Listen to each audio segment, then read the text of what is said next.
This is the number one question that I get from people. How to reduce my waistline?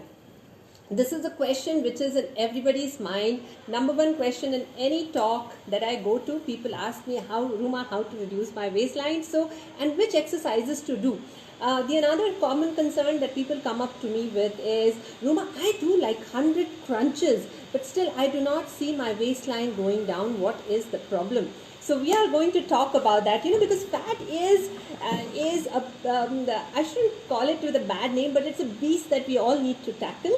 And I'm going to tell you what is the right way of doing that, what are the right exercises to do, and if exercises will help you at all or not. So welcome to this video. Today's topic is which exercises are right to reduce the waistline. Who am I? I am Ruma. I am a certified fitness trainer. I'm a certified fitness nutritionist, and I'm also a women's fitness specialist from International Sports and Sciences Academy USA and National Academy of Sports Medicines USA.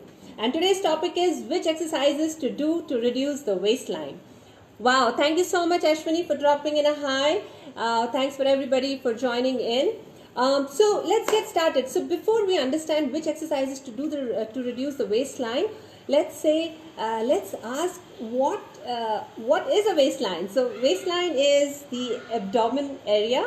And why does it grow? It grows with age, which we have seen normally, and especially in people above the age of 40. Thank you so much for dropping in the hi. And if you've seen above the age of 40, we suddenly start growing this waistline. So what is happening there? A lot of fat accumulation is happening in our waistline. Now, so the first thing to understand are the concepts, right? And then we can get into action. But until we understand the concept, you will not understand why I am suggesting what I am suggesting and why am I recommending what I am recommending. So there are different kinds of fat in our body, right? One is subcutaneous fat, which is right underneath the layer of your skin, and another is the visceral fat, which deposits around our organs. Now, subcutaneous fat is something that you will be able to figure out just by pinching. If you pinch and something more comes, something more than your skin comes when you're pinching it, then that means that it is a subcutaneous fat, right? It is very superficial, it is right underneath the layer of your skin. The another kind of fat is visceral fat, which deposits around your organs. And your organs are your kidneys, your liver, your pancreas. So it's all situated here, and that is where the visceral fat accumulates around your organs. Now, if you have to ask me between these two, which are the ones I would be worried about as a health practitioner, I will be worried more about the visceral fat. Because what happens is when it gathers around our organs are releasing chemicals, enzymes, it's releasing hormones. So if there is fat around the organs, then these hormones are not getting, they are getting released, but they are not getting access to the bloodstream. It is so much more difficult for them to overcome the layer of fat and then get to our bloodstream. So our body starts behaving suboptimally, right? So a lot of our functions start becoming suboptimal. So two kinds of fat, subcutaneous and visceral. And subcutaneous is something which is not so dangerous. It's easier to get rid of. It's easier to get rid of the visceral fat. Thank you for all the loves and the likes. Thank you so much. And for rest of the other people, if you're enjoying this session, then please do post in your love and like, right? So the subcutaneous is easier to get rid of. Visceral is difficult to get rid of, and visceral is the one which is more dangerous as well. So, abdominal fat, more than being aesthetic, it doesn't look very aesthetically pleasing when we walk around with a paunch, very nicely styled body but with a big paunch. Doesn't look aesthetically pleasing, but not that much of worrisome for people above the age of 40. What you should worry about is visceral fat. Now, so, folks, there will be a slight delay. This is how the technology works in FB Live. Please keep posting in your questions. What I'm going to do is, after this session, I'll take on all the questions and respond to them, because there's a lag. If I wait for the questions to come in, it will disrupt the flow of the session. So keep posting in your questions in the comment box, and I'll go through each one of them. All right. So now that we know the subcutaneous and visceral fat, if this is something that came into you as an exciting piece of information, the subcutaneous fat is easier to get rid of, then post exciting in the comment box. Exciting in the comment box, please, if you know that subcutaneous is easier to get rid of than the visceral fat. Okay, now exciting in the comment box, please. Now the second thing that we are going to talk about is it really possible to reduce abdominal fat? We hear about spot reduction myths, and we know that spot reduction is not possible because fat is all around in our body. How can I say that please move the fat out of my abdomen but keep the fat in other places intact where we want it, right? Doesn't happen like that. Our body doesn't operate like that. It's not that intelligent. It is intelligent but not that intelligent. So what happens is, number one, spot reduction is not possible. Now, if you're one of those people who do 100 crunches to get rid of your abdominal fat, type I am there, because I did that too long back. I don't do that anymore. I'm a little bit more intelligent now. If you do that, type I do that. I do 100 crunches in a day. Don't worry. This is a completely safe environment. We will be very candid, and I openly share all my mistakes, all the stupidity I have done in my life. So don't worry, please share it, and nobody is going to make fun of you. So if you've done 100 crunches and if you think that 100 crunches is the right way to lose abdominal fat, right? I did it, right? And we will be a tribe of 100 crunches, who did 100 crunches but never lost any abdominal fat. So spot reduction is not possible. So then what's the thing? What we need to do is, fat is all over the body. So if we need to lose abdominal fat, we have to lose it from all over the body. Correct? So the first thing we need to do is we need to take help of both diet and exercise for reducing the overall body fat. When we reduce the overall body fat, then along with that, the abdominal fat also goes away. Abdominal fat falls in that category of fat. When you lose fat from all over the body, abdominal fat also goes along with that. Alright? So that is something that we have to do. There is nothing called spot reduction. If you do 100 crunches, it's not going to help you, because I'm going to explain to you why it's not going to help you. And if you want to know why it's not going to help you, then write bring it on in the comment box, BIO in the comment box, and I'll get started with that. I'll tell you why 100 crunches will not work for you. Bring it on in the comment box, and if you're liking what you're seeing so far, then please do put in a love and a like on this video. Okay, now why will abdominal crunches not work is because, now look at the physiology of fat. What happens is, I said fat is, the subcutaneous fat is right underneath your skin. So this is your skin. Thank you. Yes, we are. Bring it on. Yes. Gayatri, bring it on. Yes. So there is the layer of, this is your skin. Right underneath that is your layer of fat, the subcutaneous fat. And underneath that is your muscle. Got it? So skin, fat, and then muscle. So now when you're exercising, you're doing 100 crunches. What are you really doing? We are working the muscle which is lying deep underneath. So skin, fat, muscle. We are exercising our muscles, right? We are doing crunches, we are exercising our muscles. So what's happening is your muscles are getting stronger, which is definitely good. Yeah, you must do that. It's getting stronger. But is it leading to fat reduction? No. Because the muscle is getting exercised, not the fat. You cannot exercise the fat. You can only burn away the fat, right? So the thing is, if it is lying deep down here and underneath the level of fat, this cannot really show until you have melted it away, right? So all the Shah Rukh Khans that you see, the six-pack abs, and Kareena Kapoor's six-pack abs, well, I didn't see it on her, but wherever you see the six-pack abs, what's happened? The fat has melted away, skin is still there, fat has melted away, the muscle has now started showing up. And that is why the definition that you see on the abdomen is the definition of the muscle. With the crunches, you are working your muscle, not your fat. You have to burn the fat with the right exercises and the right diet. Only then with your crunches will your muscles, the definition will start showing up. Got it? Yes, and if you're excited by this information, write excited in the comment box, please, and a love and a like for this video. Right? Don't forget that, because that keeps us excited and motivated for the rest of the session. Okay. So now that we know that your 100 crunches is not going to help you, let's talk about what is going to help you. Life is not that dark. There is light at the end of the tunnel, and we are going to talk about the positive things now. What is going to help? Now, if you have a substantial amount of body fat, what you need to do is first work on reduction of that body fat with the right kind of diet and the exercises, and at this time, so anything, if your body fat percentage is above 30%, then the kind of exercises that will work for you are compound exercises. So compound exercises, again, Gyandan, compound exercises are exercises that move multiple joints at the same time. And what are the joints?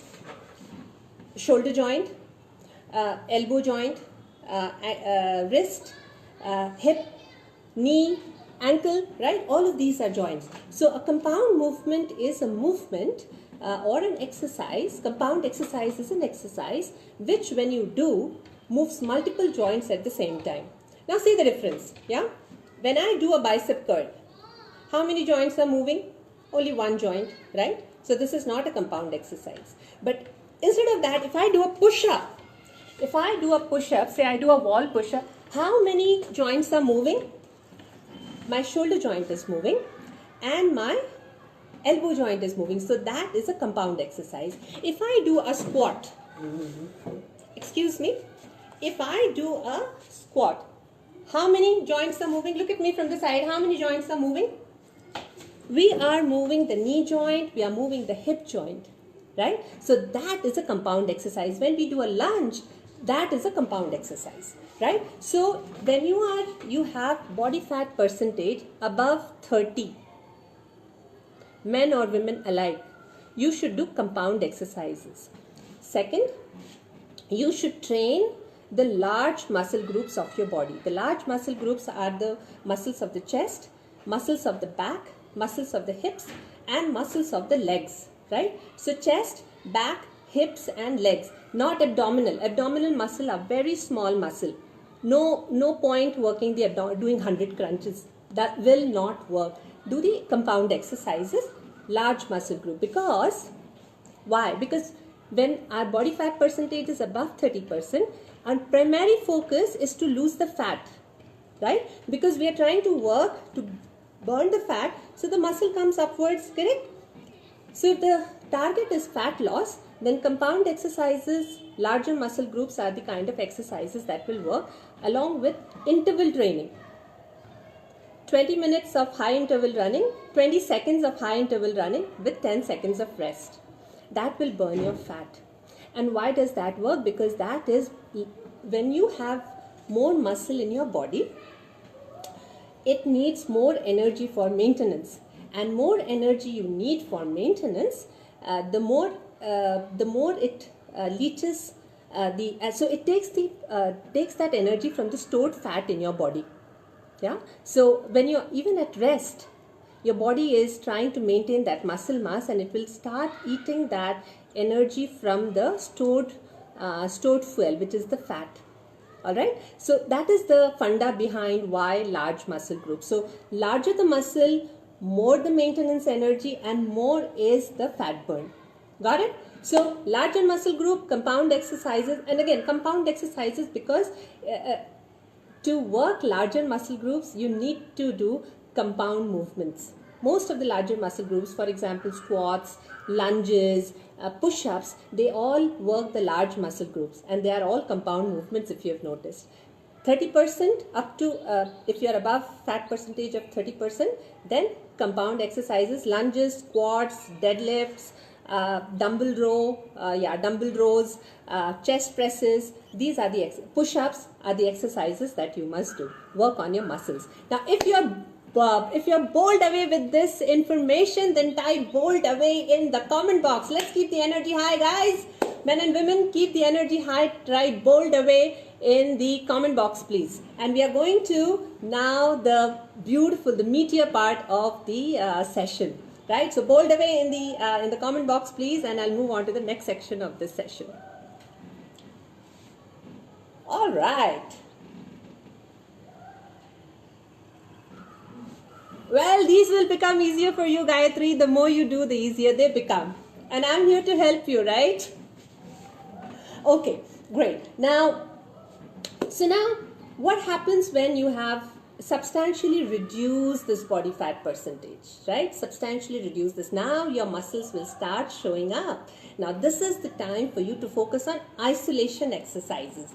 And you do that when you are, somewhere around if you're able to bring down your body fat percentage to 25 to 27%, then this is the time for, wow, thank you so much. This is the time for you to start working on isolation exercises. And this is when those 100 crunches will start working. So when you bring your weight down to the body fat percentage to 25 to 27%, start working on the isolation exercises for your abdominal. So they would be your abdominal crunches. The more you work on them, the more they will start becoming bigger. It takes a long time. Abdominal muscles, because they are small, to build substantial mass in them takes longer, right? And so you have to do more number of repetitions. With squats and lunges, you can do 10 to 15, but when you go to crunches, you have to do minimum of 20 to 25. Those kind of figure I'm giving you, those are the kind of repetitions you need to do. You need to do more of them because these are smaller muscle groups. They need more working from your side. Yeah, so crunches, abdominal crunches, then leg raises, those are the ones. And do not worry, folks, I will post as soon as this live video is over, I'll post a playlist of the abdominal exercises and the compound exercises for you separately in the description of this video. I'm sorry, I got a call. I told you I'm in the middle of a bad technical glitch right now.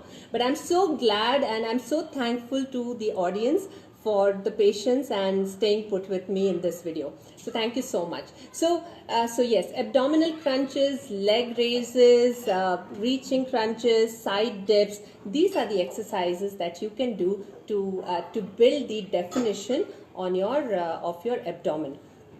Now, this is the exact same strategy that we follow in all our Navitai's program as well. The initial stage is just focused on fat loss. And the later stages, when the fat percentage has come down to about 25 to 26%, that is the time we start working on the smaller muscle group to build the definition. Alright, so that brings me, I hope you found it super valuable. If you found this information exciting and you liked what you saw and you liked what you heard, then please post a love and a like for this video. Alright, and I am ready to take your question. That brings me to the end of the session and I'm ready to take your questions. I'll just scroll a little bit. You may see me squinting. Please bear with me.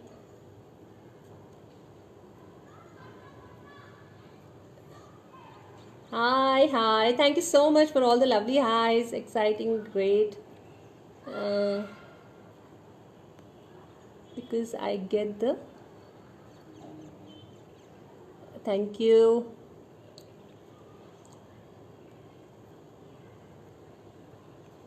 I'm looking for some questions. That's why I'm scrolling.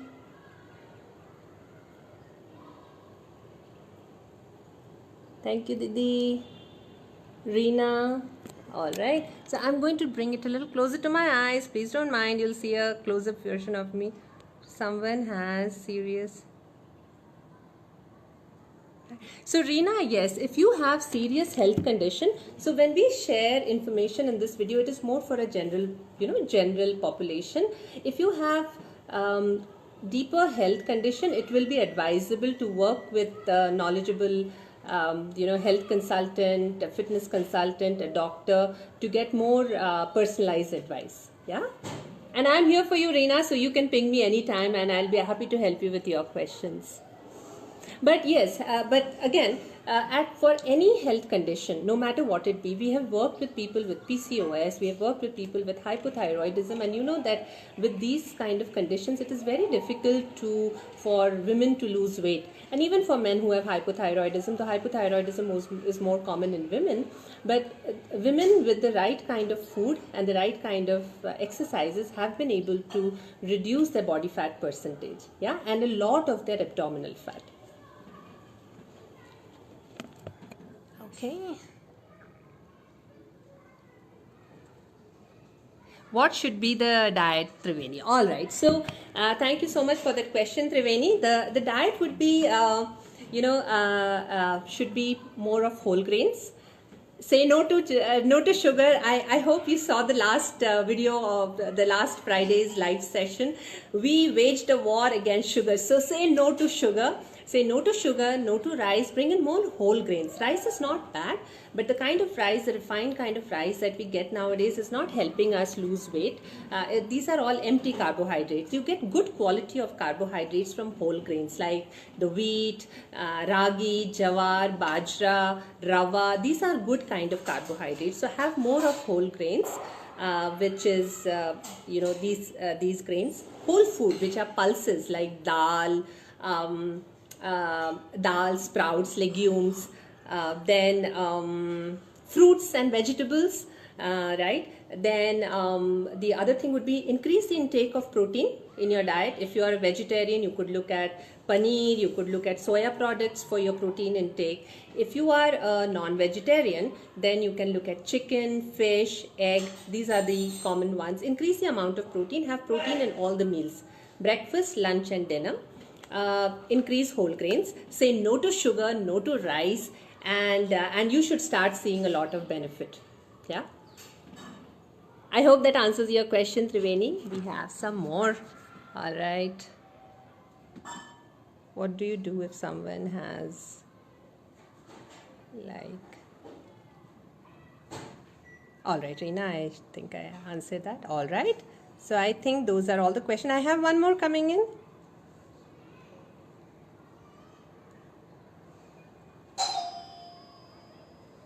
Yes. See, yes, you're right. You know, in South India, we do consume a lot of rice, and not just in South India, in a lot of the other places in India also, like the east of India. I'm from east of India, and we consume a lot of rice. And as I said, rice is not wrong. You know, our ancestors grew up in rice, but look at the lifestyle our ancestors had. You know, they used to work in the field. They used to work. They used to do really heavy physical work. And look at us, what do we do? I'm conducting this live session sitting in the comfort of my home, in my drawing room, and didn't even move. You know, it's all about fitness, and all I did was to show you one exercise. That is our lifestyle now, right? So if you compare that lifestyle, they could manage that amount of rice. We will not be able to manage that amount of rice. However, because we are Indians, we will be able to manage much more rice than what an American or a Westerner would be able to. Because our digestive system is built in such a way that we are more carbohydrate tolerant than the people in the West. They are more protein tolerant, right? So you're right. Your observation is perfectly right. In India, we consume a lot of rice, but the kind of rice we get, just be a little mindful of the kind of rice. If you have the Kerala rice or the brown rice, the boiled rice, they are a better variety of rice than the regular refined white rice that we are so used to eating now, because they take lesser time to cook, they taste better, they look good, they are whiter in color. So with all of these, you know, with our lifestyle and our eating is not it's not in balance anymore. I hope that answers your question.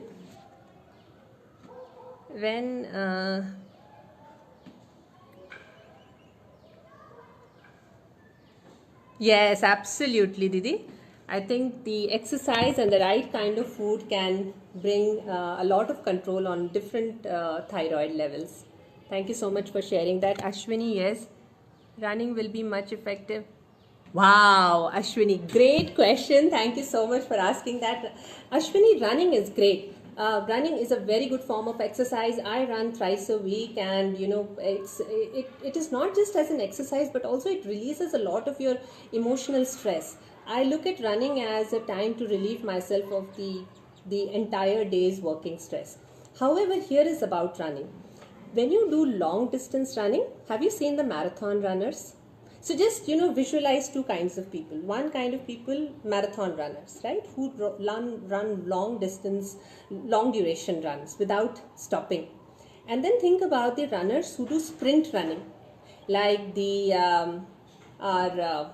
forgetting the name, just think about the sprint runners, the 100-meter race runners. Have you seen the difference in their how they look on their body? The people who run long distance are very lean. They have very less muscle in their body. And people who run sprint, like the 100-meter short distance, short duration, they are much more bulkier in terms of muscle. Why is that happening? See, the moment you do long distance running, it leaches away the muscle from our body.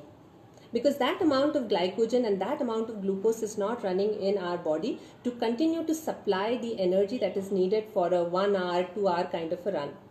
However, the immediate glycogen and the immediate sugar that is available in our body can very well support a 100-meter run, which 10 seconds, right? So anything which is of a shorter duration will conserve your muscle. The moment there is no glycogen in your muscle and no glucose in your blood, it starts eating the energy from your muscle. And that is why marathoners do not have very bulkier muscle. Yeah. So, and if you do not have higher muscle mass, then your metabolism is going down. Running is an absolutely great form of exercise, absolutely. But you need to understand how to balance. How much of running to do so that it preserves your muscle mass as well. Yeah? Hope that answers your question. Gayatri, can't do intense running, slow running. Be good for fat burning. Hi, Gayatri, yes, slow running would be good for fat burning, of course, but then what happens is you will have to run for long duration. So again, the same what I just explained will come into play. The moment you do long duration run, it will start leaching away your muscle mass, and that will kind of defeat the purpose of the entire thing. However, Gayatri, what you could do is, if it's you could do exercises like the Tabata interval exercises, and I can, if there is demand, I can share that link also here, where you do 20 seconds of high intense exercises and 10 seconds of rest, right? And those exercises can be anything. Those could be your push-ups, your jump squats, and those kind of exercises. 20 seconds of those with 10 seconds of rest. Yeah, that could be a very good alternative to your interval running. Many people have condition of the knees, of the condition of the hips. We do not advise running for them. Interval running especially not for them. But we advise a Tabata interval training for them. Hope that helps. Yeah, climbing stairs is extremely good.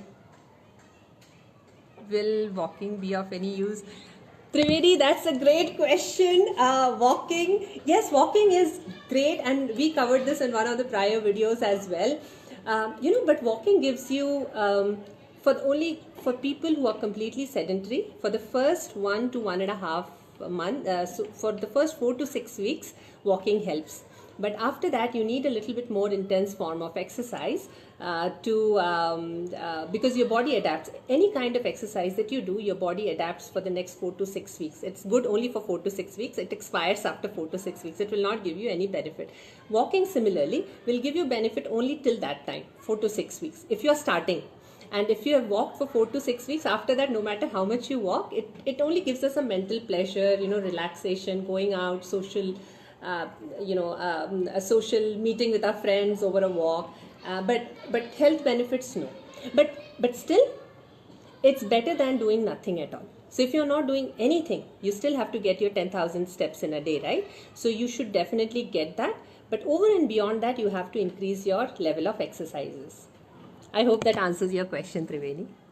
I'm squinting, bringing my face in front of the camera. Please bear with me.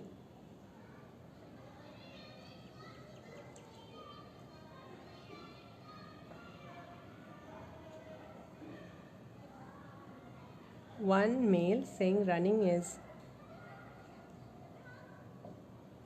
Yeah, so I hope I clarified that. Walking is needed, but beyond a certain point. See, another thing. So we covered this in the last video as well, Ashwini. See what happens with any exercise. To be known as an exercise, the heart rate has to go to a certain level, right? And we call it the target heart rate. So there is a concept of maximal heart rate, which is 220 minus our age. That is a maximal heart rate. Between 80 to 90% of that figure, we should take our heart rate to, in order to get cardiovascular benefit for any exercise. Yeah, to get a benefit of your heart, we have to take our heart rate to that level. Now just check with walking how much heart rate it is taking to. So do the simple calculation, Ashwini.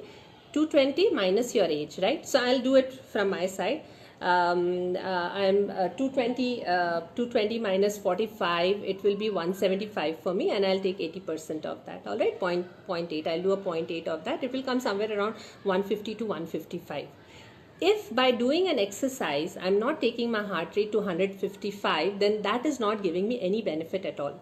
So walking does not take it to 155. If you note, your heart rate will maximal go to 100, 110, that's about it. So walking is good, as I said, definitely good. You should not be sedentary. You should get your 10,000 steps in a day.